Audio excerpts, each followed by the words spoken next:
Muy buenas tardes a todos. Mi nombre es Luis Pollatos Cuesta. Soy socio y gerente del despacho de abogados LowYou. Desde aquí os quiero dar la bienvenida a la quinta presentación que realizamos desde la firma con motivo de las medidas excepcionales que el Gobierno ha tomado para dar respuesta a la crisis del coronavirus dentro de este estado de alarma excepcional y la situación de confinamiento en la que nos encontramos. Pediros que, como somos bastante gente, pues bueno, que silenciéis los micrófonos, como lo estáis haciendo hasta ahora, cuando no estéis hablando, y que utilicéis el chat o levantéis la mano para pedir turno para formular preguntas o comentarios. Si le dais al botón de los participantes, en la esquina inferior derecha hay un botoncito que pone levantar la mano. Ahí es donde se permite, para los que no estéis familiarizados con la herramienta, ¿vale? Y comentaros, eso sí, que guardaremos un espacio al final de la presentación para que podáis formular todas aquellas preguntas que consideréis oportunos a los ponentes, ¿vale? Bueno, porque sepáis, durante las últimas 2 semanas hemos estado tratando temas de diversa índole, relacionados todos ellos con este estado excepcional y los reales decretos establecidos. Desde el primero, que fue una versión general, hemos realizado en materia laboral, mercantil, como veis.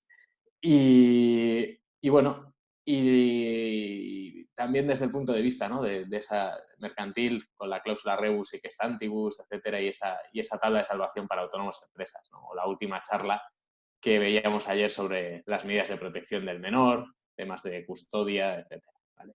En el día de hoy, como veíamos arriba, vamos a tratar sobre los impagos de hipoteca como consecuencia del COVID-19 y las medidas del Gobierno de España para hacer frente a esta emergencia sanitaria, ¿vale? Veremos qué tenemos que tener en cuenta, cómo acogernos, qué estipulan los reales decretos, temas prácticos, todo, desde una óptica de una aplicación directa, ¿vale? Queremos que salgáis de esta charla con las ideas claras y ideas que podamos empezar a implementar hoy mismo, ¿vale? Ahora ya. Y que bien, en unos casos podéis hacer vosotros mismos o os indicaremos de qué manera hacer uso de una experta guía profesional, ¿no? Dependerá del caso concreto. Entonces, tras la charla de hoy y después de las que ya hemos comentado, pues, y que tenéis accesibles en nuestro canal de YouTube, tendremos los días 15 y 17, miércoles y viernes de la semana que viene, sendas presentaciones en materia de comercio electrónico primero, enfocada más bien a emprendedores, y por último, con temas de índole penal el viernes, ¿vale? Pasa, David. LowYou y su academia de formación, con Patricia Aira, su directora al frente, y que hoy nos acompaña, gracias Patricia, es quien hoy organiza la ponencia. Gracias a vosotros. Ahora intervengo yo, me silencio, ¿eh? Sí. Para los que no nos conozcáis, LowYou es un gran despacho que venimos a cambiar el paradigma del sector legal tal y como viene funcionando, pues casi inalterado desde el siglo XIX y todo el siglo XX. Somos una firma innovadora, cercana con nuestros clientes, somos competitivos y accesibles, ¿no? Pero siempre, pues manteniendo la garantía y dando la garantía de una máxima excelencia en el trato y el mimo del proceso legal, ¿no? Para ello, pues elegimos a cada uno de nuestros más de 200 abogados por su trabajo y por su trayectoria profesional para, como os decía, ¿no?, que sea un servicio accesible pero excelente, ¿vale? Y como veis, en cualquier punto de España estamos ahora mismo y que sea de ventanilla única, ¿vale? En el día de hoy, como muestra de nuestro equipo legal, tengo el orgullo de que me acompañen 3 de mis socios expertos en derecho bancario.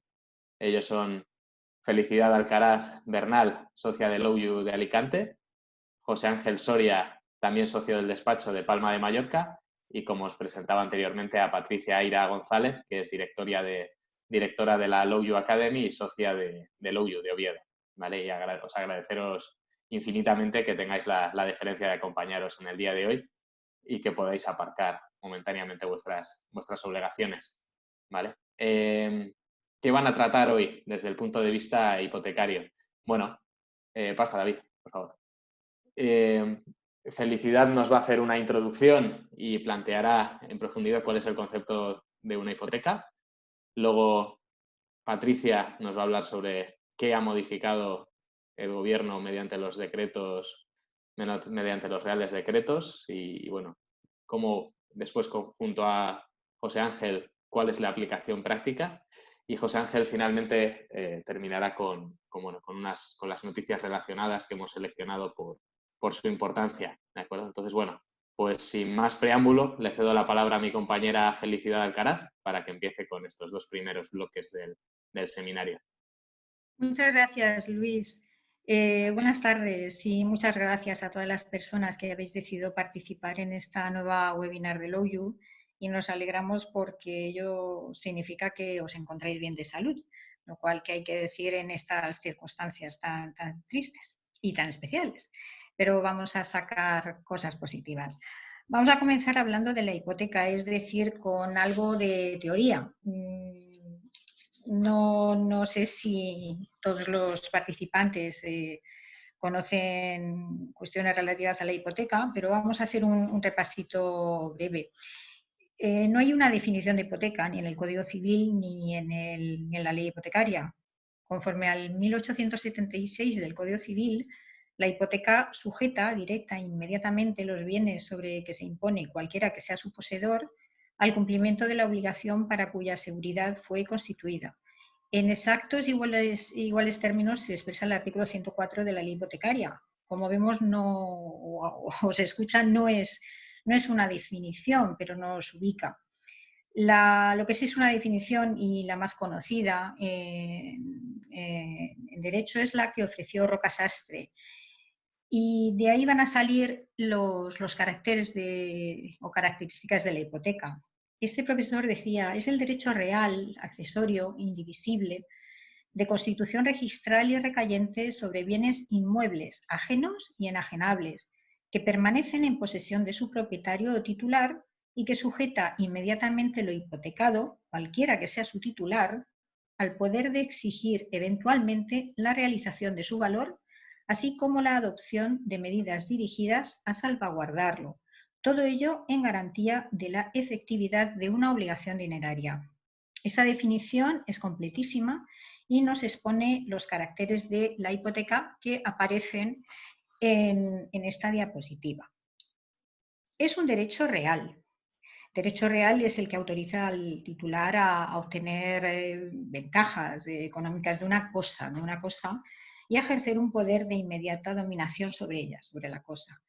Como indica el artículo 1874 del Código Civil, solo podrán ser objeto del contrato de hipoteca los bienes inmuebles y los derechos reales enajenables sobre esos bienes inmuebles. Este requisito de ser enajenables atiende a la propia naturaleza de la hipoteca.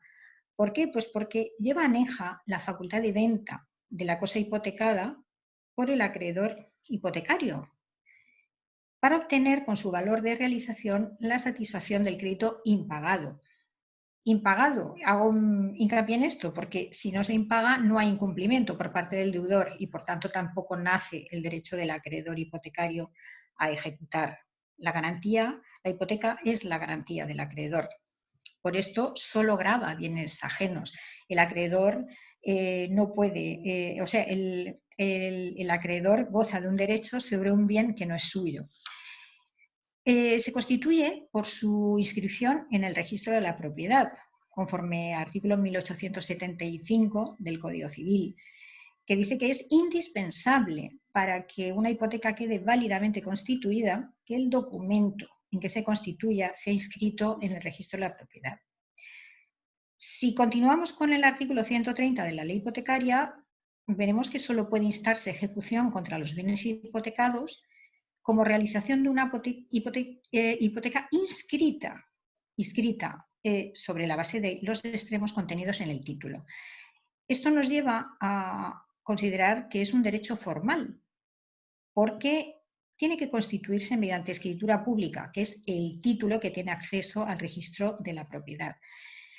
Por tanto, en el caso de la hipoteca, la inscripción no cumple solo la función de publicidad. La inscripción aquí es constitutiva. Por otro lado, el artículo 149.1 de la ley hipotecaria permite que el crédito o el préstamo garantizado con hipoteca pueda cederse en todo o en parte. Esa cesión de la titularidad de la hipoteca también debe hacerse en escritura pública e inscribirse en el registro de la propiedad. Es un derecho indivisible, así lo indica expresamente el artículo 1860 del Código Civil, aclarando la ley hipotecaria en su artículo 122 que subsistirá íntegra mientras no se cancele y sobre la totalidad de los bienes hipotecados. Y ello aunque se reduzca la obligación hipotecaria garantizada. Finalmente, es un derecho accesorio o inseparable del crédito al que garantiza y asegura, es decir, que no tiene una sustantividad propia.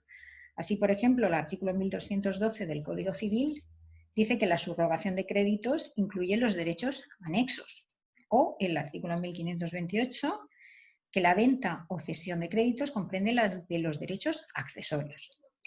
Como sabéis, también existe la hipoteca mobiliaria y el artículo 12 de la ley de 16 de diciembre de 1954 sobre hipoteca mobiliaria y prendas sin desplazamiento de posesión establece los bienes que únicamente pueden ser hipotecados. Los establecimientos mercantiles, los automóviles y otros vehículos de motor, tranvías y vagones de ferrocarril de propiedad particular, aeronaves, maquinaria industrial, propiedad intelectual e industrial. Vamos a pasar a la segunda diapositiva y veremos la clase, gracias David, y veremos las clases de hipoteca. Para ello nos vamos al artículo 137 de la ley hipotecaria, que nos dice que pueden ser voluntarias o legales. Las voluntarias siempre son expresas y se recogen en el artículo 138. ¿Qué distingue? Las convenidas entre las partes y, por tanto, son convencionales, contractuales o bilaterales. Y las impuestas por disposición del dueño de los bienes sobre que se establecen y que, por tanto, son unilaterales. Y solo pueden constituirlas quienes tengan su libre disposición o, si no la tienen, se hallen autorizadas. Y requieren la aceptación de la persona a cuyo favor se establecen, conforme al artículo 151 de la ley hipotecaria. Las legales tienen su origen en una concreta disposición legal y pueden ser expresas, cuando la ley concede un derecho a exigir la constitución de esa hipoteca y se requiere la inscripción del título. Y las tácitas que se constituyen OPL X, es decir, por Ministerio de la Ley, sin necesidad de título ni de inscripción. Otras hipotecas, a título ejemplificativo, pues habréis oído hablar de ellas, son las hipotecas de seguridad, donde solo consta el crédito garantizado en sus líneas básicas, como es la hipoteca de máximo, que se constituye por una cantidad máxima en garantía de créditos indeterminados en su existencia o cuantía. Esta denominación apareció en la Ley 41 de 2007, de 7 de diciembre, que modificaba la Ley 2.981 de 5 de marzo de regulación del mercado hipotecario. Y según la doctrina, según resoluciones de la Dirección General de los Registros y del Notariado existen, entre otras, 3 clases de hipoteca de máximo que ya digo que seguro que las habréis oído. Las hipotecas que se constituyen en garantía de obligación futura, que requieren la existencia anterior de una relación jurídica básica que ya vincule al deudor.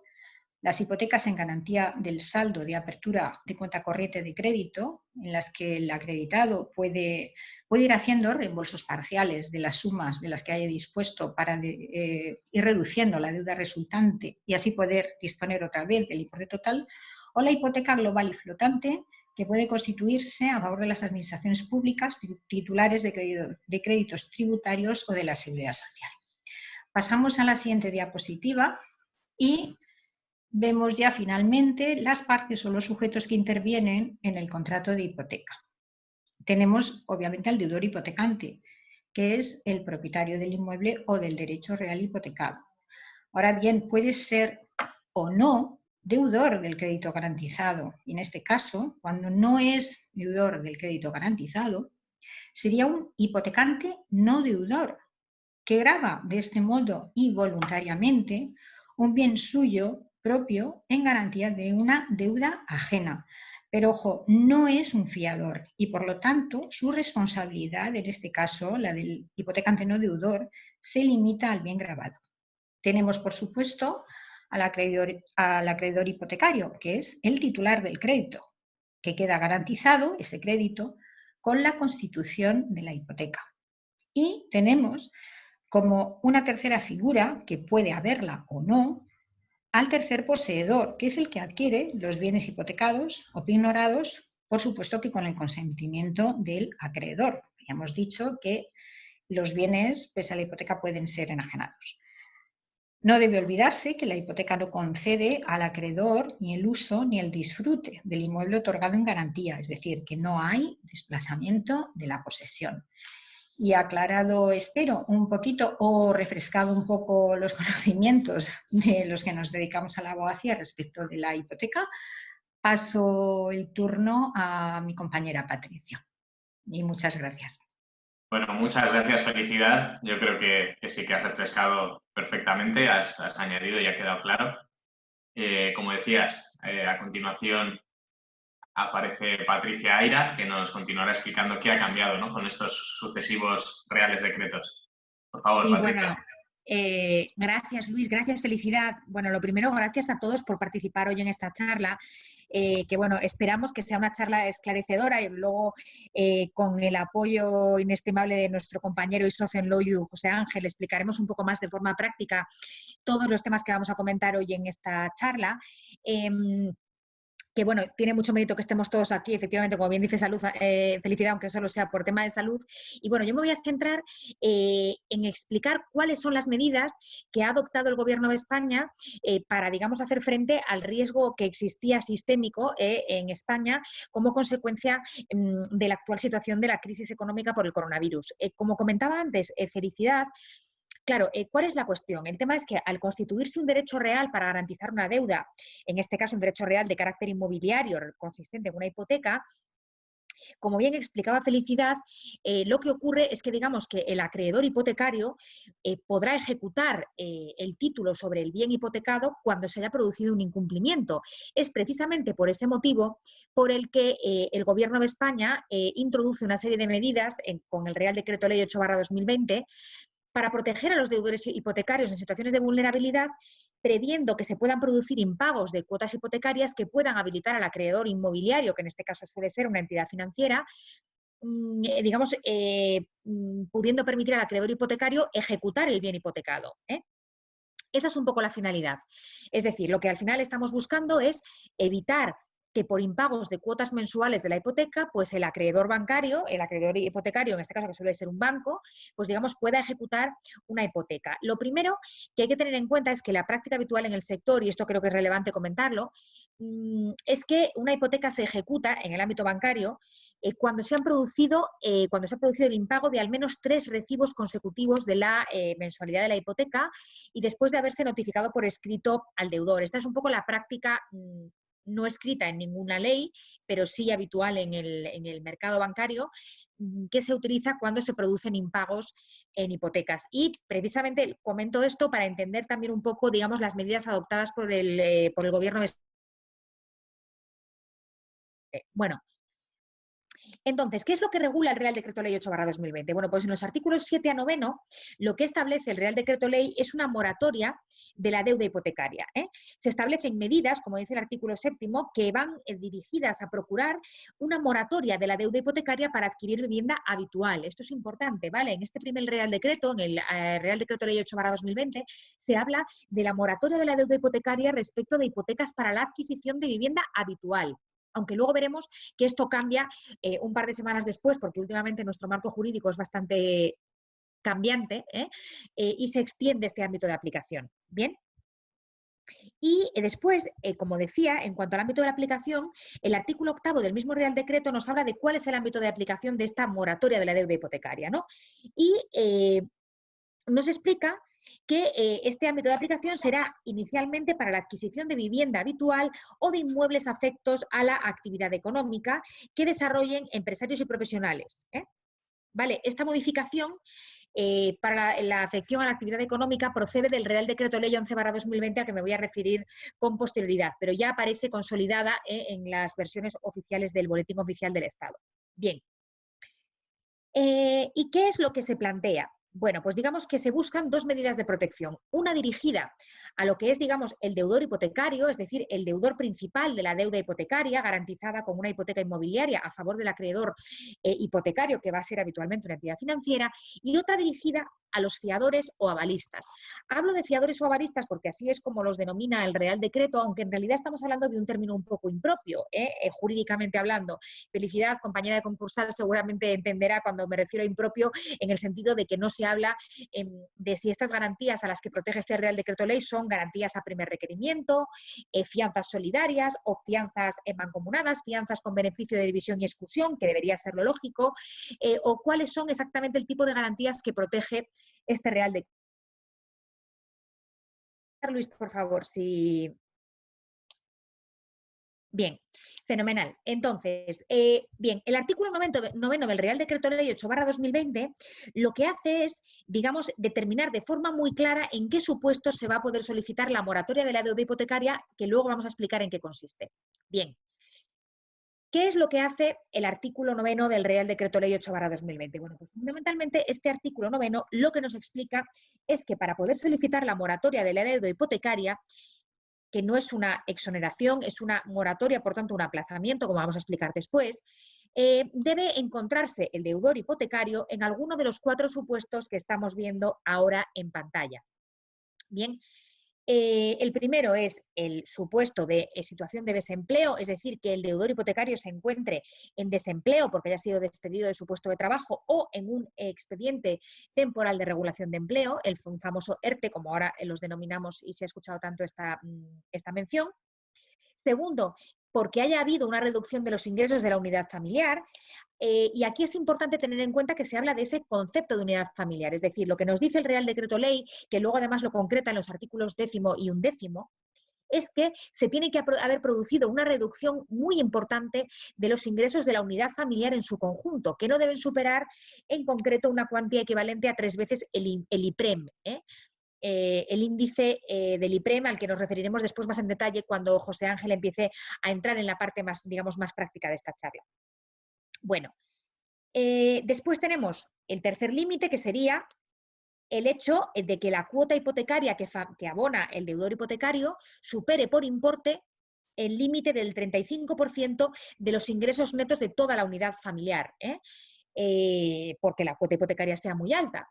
Bueno, y por último, y este digamos es un poco el cajón desastre, entre comillas, que deja el Real Decreto Ley abierto, el supuesto de alteración significativa, es decir, aquel caso en el que se puede entender que realmente se ha producido pues, una alteración significativa de la situación económica de la unidad familiar. Y me gustaría insistir mucho en el tema este de la unidad familiar porque es importante tener en cuenta que cuando un deudor hipotecario se plantee la posibilidad de solicitar una moratoria, debe saber que lo va a hacer, pero tiene que tener en cuenta no sus ingresos a título individual, sino todos los de la unidad familiar, a no ser que se encuentre en el primer supuesto, en el de situación de desempleo. Y esto es relevante porque esta es una de las razones por las que, como vamos a explicar después, quizás sea más complejo de lo que parece lograr que se aplique la moratoria de deuda hipotecaria prevista en este Real Decreto. Por otra parte, si puedes volver al slide anterior un segundo, Luis, por favor. La segunda parte, esta que hemos comentado hasta ahora, es la de los deudores hipotecarios. La segunda parte es, como comentábamos aquí, las medidas de protección dirigidas a los fiadores y avalistas. ¿En qué consiste esto? Bueno, pues esto consiste en que el avalista o fiador de una deuda hipotecaria, por ejemplo, el padre de un matrimonio joven de 30 años que les ha ayudado, digamos, o que ha hecho de fiador ante la entidad financiera para que les concedieran la hipoteca a ese matrimonio. Bueno, pues esa típica figura, ¿no? Esta como otras, todos los avalistas y fiadores pueden solicitar a la entidad financiera que antes de ejecutar su patrimonio actúen primero contra el patrimonio del deudor.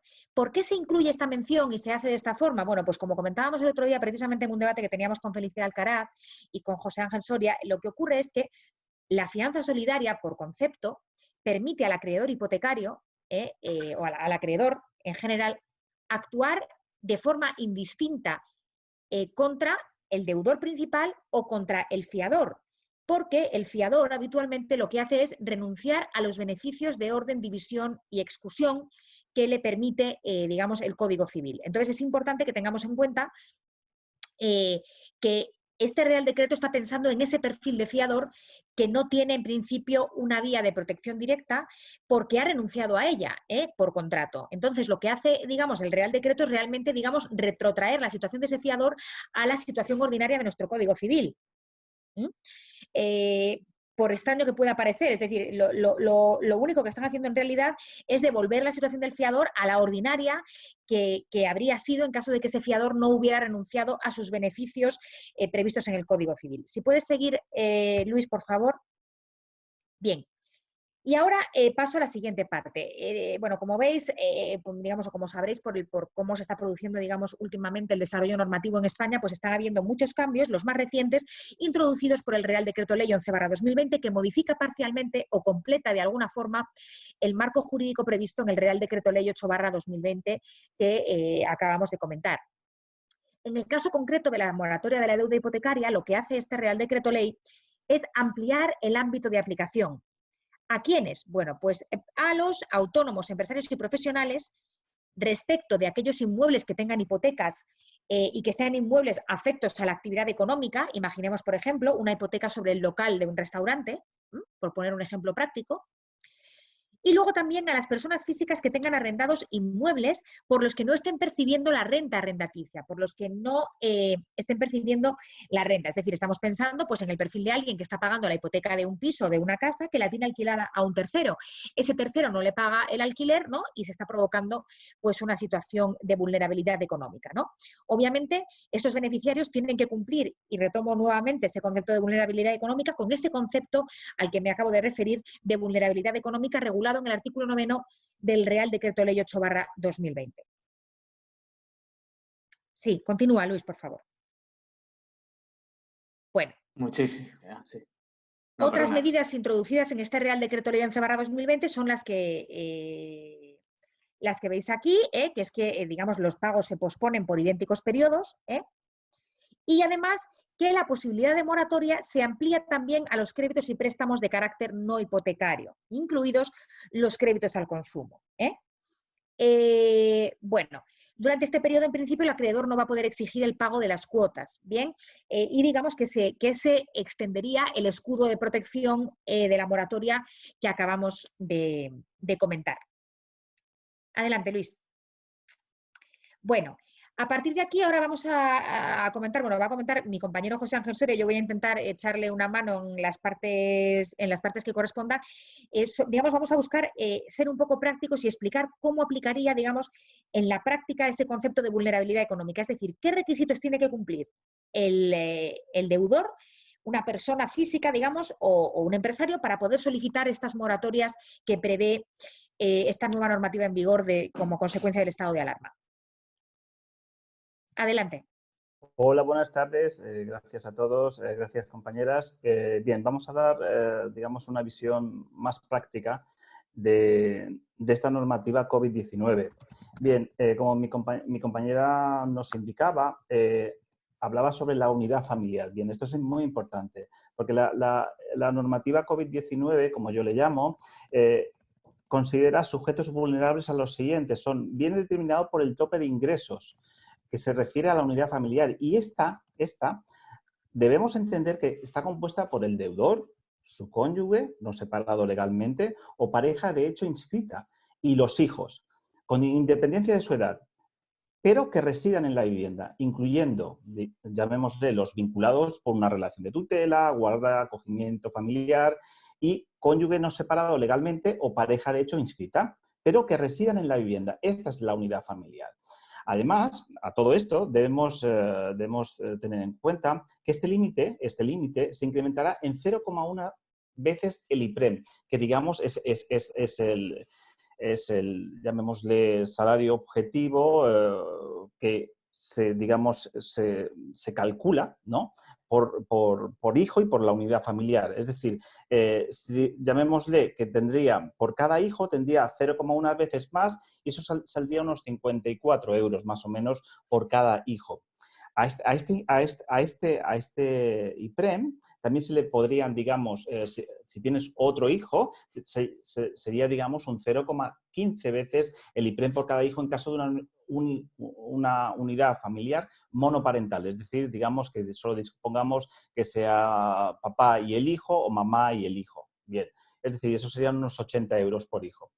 Este límite también se incrementaría en 0,1 veces el IPREN por cada persona mayor de 65 años que tengamos, digamos, a nuestro cargo o que resida en esa unidad familiar.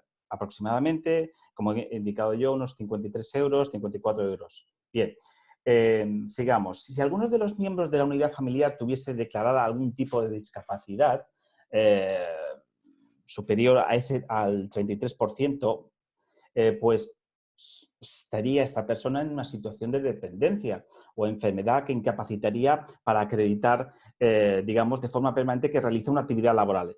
En ese momento, el límite sería de 4 veces el IPREN, que digamos, para tengamos una cifra de referencia, serían unos 2.100 euros, 2.150 euros.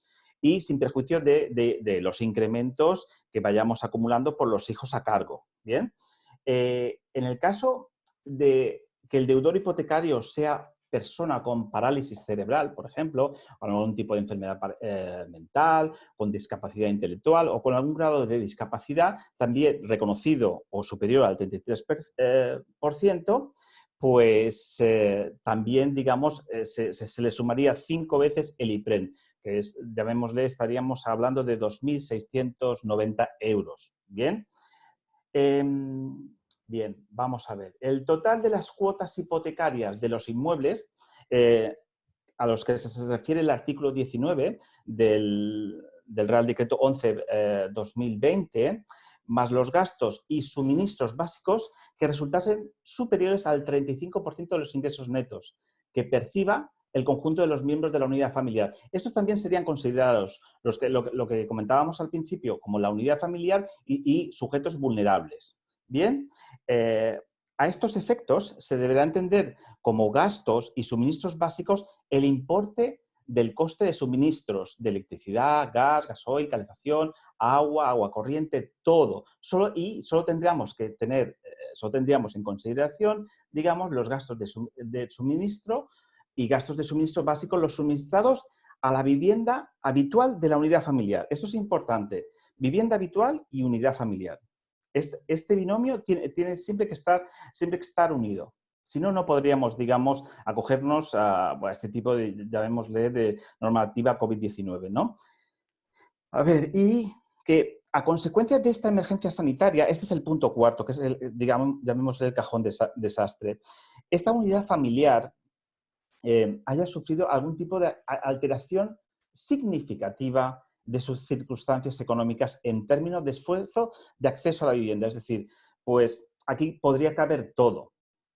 Bien, entendíamos que se ha producido una alteración significativa, llamémosle así, aquellas circunstancias económicas cuando el esfuerzo que representa el total de la carga hipotecaria, entendida como cuotas hipotecarias, de los bienes inmuebles, pues se haya multiplicado como mínimo por 1,3. Es importante tener, llamémosle, esta cifra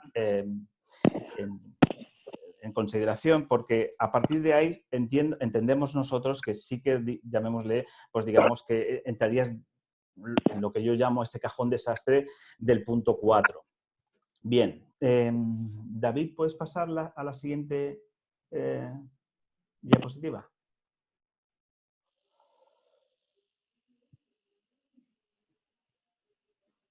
David, ahora. ¿Sí? Sí. Sí, perdona, continúas, José. Sí, vale. Pero bien, ¿cómo nos podemos preguntar cómo ¿sí? Bien, nos podemos preguntar cómo acreditaremos nuestra condición de vulnerabilidad. Pues bien, pues debemos presentar a la entidad acreedora, que sería el banco generalmente, los siguientes documentos. Es importante porque son todos los documentos. En caso de situación legal de desempleo, ya sea tengamos un ERTE o cualquier otro tema, pues mediante un certificado expedido por la entidad gestora de las prestaciones, en la que figura la cuantía mensual que estás percibiendo o cualquier subsidio, y obviamente con esto nos serviría el certificado que nos da el SEPE. ¿Bien? Segundo, en caso de que tengas una actividad, en caso de cese de actividad de los trabajadores por cuenta propia, es decir, seas un autónomo, mediante certificado que te expida, llamémosle, la agencia territorial Hacienda, o el órgano que sea, digamos, competente en esta comunidad autónoma. En todo caso, sobre la base de la declaración de cese de actividad, declarada por el interesado. Es decir, tú, llamémosle, declaras el cese de actividad y te dan un certificado. Pues eso sería lo necesario. También será digamos, necesario que aportemos libro de familia, certificado de empadronamiento y la declaración de discapacidad que tenga esta unidad familiar. Es decir, esto lo englobaremos como el número de personas que habitan la vivienda. Es decir, demostraremos que en esta vivienda pues viven 2, 3 personas, 4 personas, que todas dependen de mí o que todas que tienen, llamémosle, la cantidad que hemos indicado anteriormente, que cumple los baremos del IPREM y con ese, llamémosle, con esos certificados nosotros lo aportamos también. ¿Bien? Y luego cualquier titularidad de los bienes que uno posea, ya sea un bien que esté hipotecado, que tengas un terreno, que tengas un solar, que tengas unas acciones, todo tipo de titularidad de bien también tiene que ser aportado en este, llamémosle, acreditación de esa vulnerabilidad. Es decir, ¿cómo vas a acreditarlo? Pues mediante todo este tipo de documentación. Y a toda esta documentación, también, por ejemplo, lo que he comentado, si no lo he comentado anteriormente, notas simples que se pueden solicitar, no tienes que salir, se pueden solicitar vía web. Y si solicitas, digamos, una moratoria por deuda hipotecaria, pues debes aportar el correspondiente contrato de arrendamiento si no estás, llamémosle, pues digamos, en una vivienda, ¿ven? Sí, José Ángel, solo Sí. por añadir una puntualización, por si alguien quiere tomar nota o necesita mirarlo más en detalle, todos estos requisitos están regulados en el artículo 11º del Real Decreto Ley 8/2020. Correcto. Vale, por si alguien necesita buscarlos más en detalle o leérselos de una forma más detallada, están en el artículo 11 de ese Real Decreto Ley 8/2020. Perdón. Correcto. Sí, siguiente. ¿Me pasas la siguiente, por favor, David? Sí, aquí viene la gran pregunta, es decir, todo este tipo de documentación muchas veces es abrumadora y a veces pensamos, pues no la voy a poder conseguir, es muy difícil de obtener o cualquier duda nos surge. Bien, a veces, y obviamente estando en un confinamiento que a veces obviamente no podemos salir, ¿no? Bien, este tipo toda esta normativa, o sea, toda esta documentación, mejor dicho, se puede, entre comillas, y digo entre comillas, sustituir por lo que llamamos una declaración responsable. Es decir, tú declaras responsablemente de que tú cumples los baremos que te establecen y que vas a presentar en un periodo de un mes toda la documentación. ¿Bien? Y lo que queda claro es que debemos tener cuidado, cuidado con ser pícaros o intentar engañar, porque debemos recordar que esta normativa COVID-19 es para este tipo de personas con especial vulnerabilidad, que posiblemente muchos entremos en este, llamémosle, gente que declara, digamos, que tiene falta de necesidad, de fondos o lo que sea. Bien, pero debemos cumplir con los puntos establecidos. Eso es importante. Bien. Muy bien. Con respecto a lo que es la declaración responsable, sabemos que tras la finalización del estado de alarma, como he comentado anteriormente, y sus prórrogas, las que sean, pues dispondremos de un mes para aportar todos los documentos, todos los documentos, es importante, todos, ¿vale? Tienen que ser todos, no puede ser solo uno, tienen que ser todos los documentos que no hubiésemos podido facilitar porque no hubiéramos podido conseguir o porque no hemos podido acudir, digamos, a la gestoría o que la gestoría no nos lo ha proporcionado o no hemos podido conseguirlos. Bien, pues disponemos de un mes una vez que se haya cancelado, que ya no estemos en confinamiento. Muy bien. Siguiente. Patricia, ¿te doy paso? Bueno, como quieras, José Ángel, sí, Lo que tú vamos. quieras. Si quieres, bueno, vamos, o lo explicamos, vamos, es muy sencillito esto, simplemente que la suspensión es durante 3 meses, y que, como explicábamos antes, y si quieres, José Ángel, un poco lo remarcamos con lo que tú quieres añadir, en el sentido de que esto no es una condonación, que esto es digamos, un aplazamiento del pago de la deuda, ¿no? Y eso implica que después, digamos, habrá que abonarlo en otro momento, ¿no? No sé si quieres, José Ángel, abundar un poco sobre esto, porque quiero decir, creo que es importante que nadie olvide que esto no es que, digamos, nos condonen o perdonen en sentido impropio el pago de esa cuota. Correcto, es simplemente una moratoria. Aquí no hay condonación de deuda ni nada. Es decir, hay una moratoria que una vez que hayan pasado esos 3 meses, pues tendrá los efectos o correrá el tiempo como si no hubiese pasado nada. Es decir, no habrás incurrido en ningún tipo de perjuicio contra tu crédito, es decir, tú has cumplido, llamémosle, pues con unas circunstancias sobrevenidas, obviamente, ya sea un ERTE o lo que sea, y te acoges a esta nueva normativa.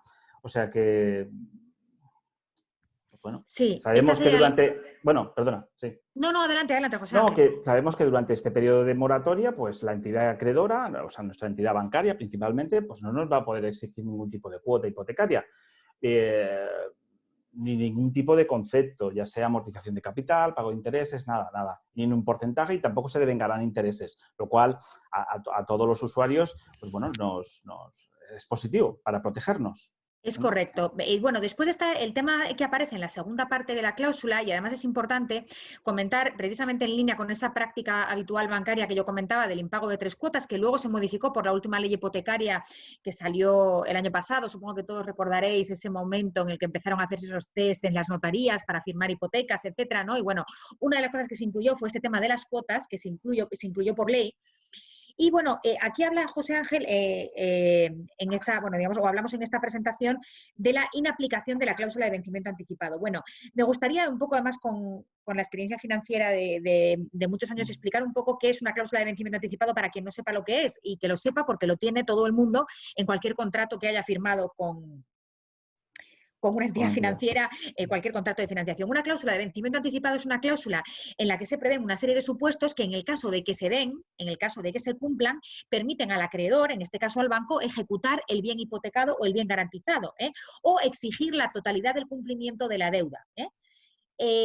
Entonces, lo que está previendo esta protección que prevé el Real Decreto Ley 8/2020, modificado por el posterior 11/2020, es que no se pueden ejecutar aquellos deudores acogidos a esta moratoria de la deuda hipotecaria las cláusulas de vencimiento anticipado. Es decir, que si tiene lugar alguno de los supuestos previstos en esa cláusula, el banco deberá abstenerse de hacer uso de ella, de hacer uso de los derechos que le confiere esa cláusula de vencimiento anticipado. Y esto es trascendente porque va más allá de la protección que ya se había establecido y modificado por esa nueva normativa hipotecaria que tenemos en vigor ya desde hace unos cuantos meses, aproximadamente un año en España. Simplemente por explicar y que la gente comprenda qué significa eso de que no se aplica la cláusula de vencimiento anticipado. Bueno, pues significa, hablando en términos sencillos, que no se puede ejecutar esa deuda. Esa deuda, exactamente. Muy bien. David, ¿puedes pasar a la siguiente? Bien. ¿Sigo yo? Sí, bien? adelante, Sí, José Ángel. Vale. Debemos tener en cuenta que si el deudor de un crédito o préstamo garantizado con hipoteca que se hubiese beneficiado de las medidas de moratoria hipotecaria de COVID-19, que no reuniese los requisitos previstos, será considerado por la Administración como responsable de daños y perjuicios que se hubiesen producido o que se vayan a producir, porque a veces estás en... Y así que, como de todos aquellos gastos que hubieses generado, es decir, estamos hablando de... Es decir, si no cumples, no realices, llamémosle, digamos, no te acojas a este decreto. ¿Sí? José Ángel. No te acojas a este decreto, no presentes una declaración responsable, porque luego puedes tener problemas. Básicamente es esto, ¿no? Y entendemos, o sea, se ha cuantificado como el importe de los daños y perjuicios, perjuicios y gastos, que no podrá ser inferior al beneficio que indebidamente hayas obtenido por la inadecuación de la aplicación de esa normativa a la que te has acogido. Es decir, estamos hablando de algo serio, por lo cual mi consejo es decir, si no cumples, pues no hagas, no realices, llamémosle, no aportes documentación y demás, porque luego posiblemente, pues bueno, pues tendrás, digamos, una multa.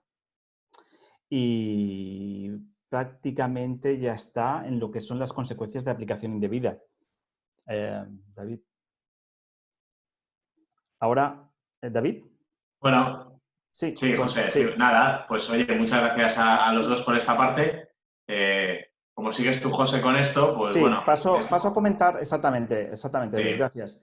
Paso a comentar tres noticias de las muchas que están saliendo. Como han comentado mis compañeras, la normativa está viva y están saliendo constantemente, pues, llamémosle, pues noticias, a veces buenas y a veces malas, ¿no?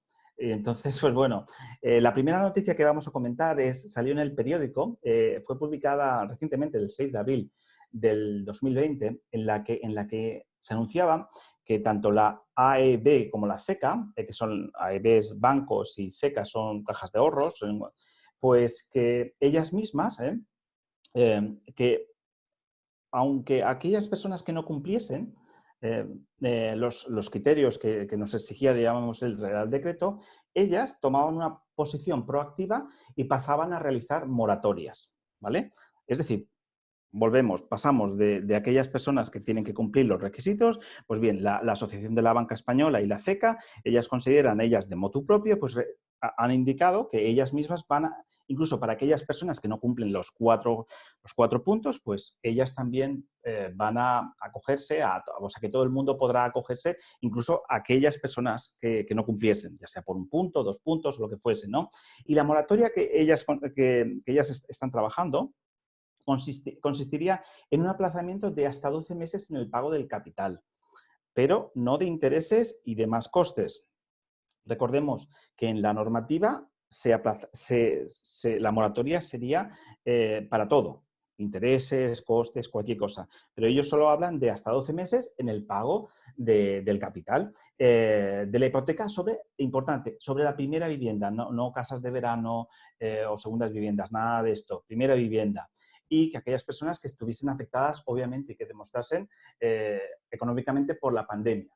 Bien, esto en cierto modo es fácil de demostrar. Bueno, entiendo yo que sería fácil. Bien, entonces, en los préstamos personales, no en las hipotecas, también podrían acogerse y serían hasta 6 meses. Eso ya os digo según el informe que han trabajado tanto la Asociación de la Banca Española como la CECA. Muy bien. Y obviamente que ¿cómo se instrumentaría? Porque muchos de vosotros pensáis, bien, ¿y esto cómo puedo acogerme? Pues bien, cada entidad bancaria lo instrumentará como ella decida. Se tendrá que ir a la oficina bancaria e informarse del criterio que sigue esa entidad. Pero en principio, todos los bancos y todas las cajas de ahorros están acogidas a esta normativa. Bien, que no es de obligado cumplimiento, pero bien, ellos se acogen. Muy bien. La siguiente noticia, por favor. Bien, esta noticia también fue publicada en el Confidencial el día 6 de abril del 2020, exactamente. Y aquí la asociación, ASUFIN, esta asociación, denunciaba que posiblemente de esta moratoria hipotecaria que tan a bombo y platillo anunciaba el gobierno con la normativa COVID-19, pues que no podría en realidad afectar, porque al ser tan exigente, pues no podrían acogerse la mayoría de las personas, porque, como comentaba, se tienen que cumplir todos los puntos, se tiene que aportar toda la documentación y que en cierto modo pues dejaría a un montón de gente fuera. Y según Asufin, ellos estimaban en sus estudios que cerca de un 74,5% no cumpliría las condiciones. O sea, que estamos hablando de la gran mayoría no cumpliría las condiciones de poderse acoger a esa moratoria de la normativa COVID-19 que yo constantemente aludo. Bien, o sea, eso es importante también tenerlo, porque no es una panacea todo lo que nos... bueno, hablo desde el punto de vista del consumidor. Pues que pensemos que es duro, pero si se consigue bien, y si no, pues bien, nos podemos acoger, digámosle, a la otra normativa que de motu propio ha acogido la Asociación de la Banca Española con la CECA, de darnos pues unas moratorias de hasta 12 meses, si bien solo en el capital. ¿Y me puedes pasar la siguiente? Sí, perfecto, bien. Y esta última noticia que salió ayer, si mal no recuerdo, sí, exactamente, fue publicada por El País y nos informaba que la Comisión de Valores estaba investigando según qué prácticas bancarias. Y todos pensaremos, bueno, otra vez, la banca haciendo cosas de las suyas, es decir, y las prácticas que muchos usuarios de la banca habían denunciado es que condicionaban muchas veces a la hora de concederte pues, estas ayudas o un préstamo, esto sería ya más, o un crédito ICO, esto ya sería más para empresas, pero que te condicionaban, llamémosle, pues a contratar con ellos un seguro de vida, bueno, multitud llamémosle, de cosas anexas que si tú cumples con todas las condiciones, no tienen por qué ponerte.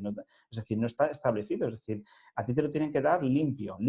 Es decir, no te tienen que condicionar esa petición de dinero de moratoria que tú realices a que tengas que gastarte más dinero en seguros, yo qué sé, multitud de productos que la empresa, o sea, que las entidades bancarias pueden marketizar, o sea, pueden ofrecernos, ¿bien? Es decir, no estamos obligados a ninguno de ellos, ¿bien? Entonces, como si todos si analizamos estas tres noticias que han sido publicadas recientemente, podemos observar que algunas noticias, pues bien, son interesantes, van en lo que nosotros queremos, y otras empiezan a crearnos las dudas. Es decir, ¿por qué?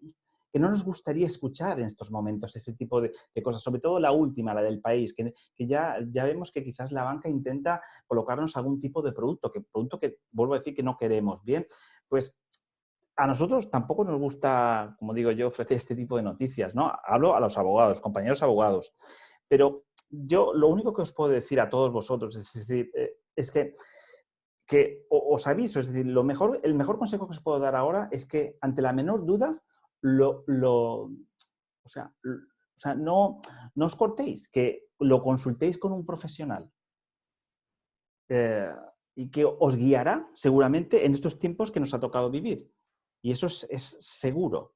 O sea, mejor lo consultáis con un profesional y a partir de ahí vosotros tomáis las decisiones, como digo yo, pues muy bien, con toda la información sobre la mesa. La información es clara, a veces es confusa, yo entiendo, y hay muchísimos requisitos que cumplir. Por eso es lo aconsejable es que os dejéis aconsejar por los profesionales. Y por mi parte, nada más. Muchas gracias a todos. Bueno, pues muchas gracias a ti, José, de nuevo, y muchas gracias a los tres por esta fantástica exposición. Espero que ahora tengamos todos en la cabeza, después de ella, cómo tenemos que actuar, qué debemos conocer, cuáles son nuestros derechos y bueno, los de nuestras familias y allegados, ¿no? Sí, me gustaría añadir, Luis, y creo que hablo también un poco por felicidad y bueno, un poco por todos, que por favor, ante cualquier duda, se busque el consejo de un profesional, que ante cualquier duda, antes de tomar una decisión que pueda tener consecuencias importantes, que se recuerde lo importante que es estar bien asesorado, consentimiento informado, es decir, antes de dar la autorización para cualquier cosa o tomar decisiones que puedan tener consecuencias importantes en la vida de uno o en la situación financiera de uno, pues es mejor pedir un consejo. Pues sí, desde luego. Porque, como bien dices, ¿no? Estamos ante una situación, además, que nos es extraña. Hay muchos factores que están afectando ahora el día a día, incertidumbres de todo tipo, laborales, económicas, que además afectan a relaciones ya no solo nuestras, ¿no? Sino relaciones con los demás. Y en este y en otros casos, ¿no? Pero bueno, fundamentalmente en este que nos lleva hoy, en este derecho fundamental a la vivienda, pues hombre, qué importante, sí que es verdad que hay cosas que podremos hacer solos, pero qué importante es estar asesorado y saber que los pasos que damos son seguros, efectivamente, con ese, como bien decías, Patricia, y como bien decías, José Ángel, y seguro que Felicidad lo comparte, ¿no? Sí, Sí, quería comentar a raíz de la última noticia de la investigación que está haciendo el Banco de España, que la ley que regula los contratos de crédito inmobiliario prohíbe la práctica de ventas vinculadas y combinadas.